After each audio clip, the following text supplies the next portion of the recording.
There's apparently a great deal that we don't know about the current global financial crisis. But one thing we know for sure is that people are scared. And when people are scared, they do not only make different types of decisions, they make themselves sick as well. I'll be studying fear levels at the Woodbury Commons polling site this month. I encourage you to take the 2-minute fear survey. Now, it wasn't too long ago that I tackled this issue, but the source point for the fear was different then. It was 9/11. I was charged to study fear levels in New Yorkers, 30 months after 9/11 and again 4 years after 9/11. The first study of 1,000 New Yorkers 30 months post 9/11 disclosed high fear levels, especially with respect to mass transit, and high residual levels of mental illness. It also noted that while citizens were more vigilant, they didn't see themselves in a position to contribute to a response to the color-coded warnings. In short, they absorbed the fear, but had little outlet for constructive responses. 4 years post 9/11, fears over terrorism remained prevalent among New York City residents. 52% thought about the possibility of a future attack occurring in the city. 58% worried that they or someone they knew would become a victim of terrorism.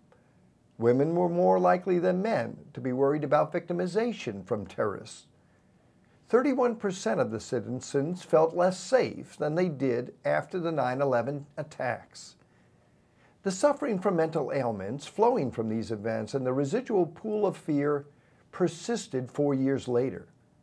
Nearly a third reported personally suffering depression, anxiety, or mental illness as a result of those attacks.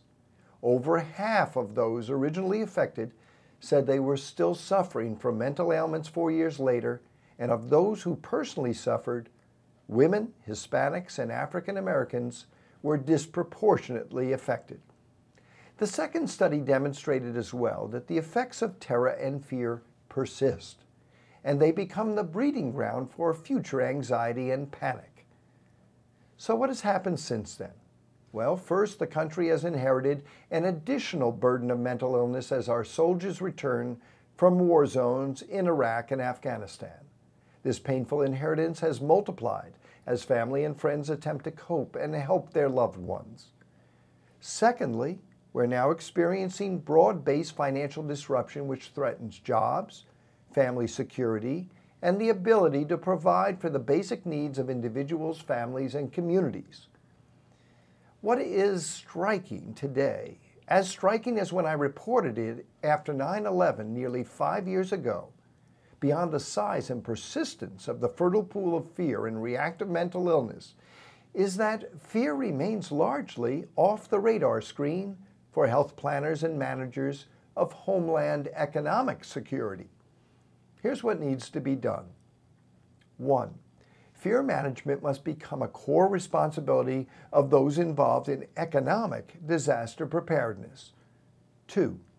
A mental health professional with strong public health credentials should be an active team member on local, state, and national economic levels. 3.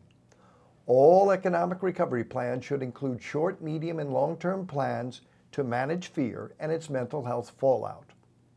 4. Economic disaster preparedness communication plans, both proactive and reactive, should be rigorously focus tested to assess mental health impacts. 5. A comprehensive public-private multimedia communications program to address residual fear head-on and reinforce social confidence and trust should be developed and launched. It can easily be argued that what got us into this economic mess was 9/11. The remarkable series of reactive missteps that followed, amplified by a broad-based values collapse throughout our private sector, bring us to our present dilemma. What we now need to recognize is that current fear left unaddressed and reinforced by frequent warnings and flashbacks will not go away. It will persist, especially in the most vulnerable, and it will eat away at the fabric of our society. Our president is doing his part, but he can't do it alone. We together absorbed all this fear. Now together, we must confront it and rid ourselves of it. For Health Commentary, I'm Mike Magee.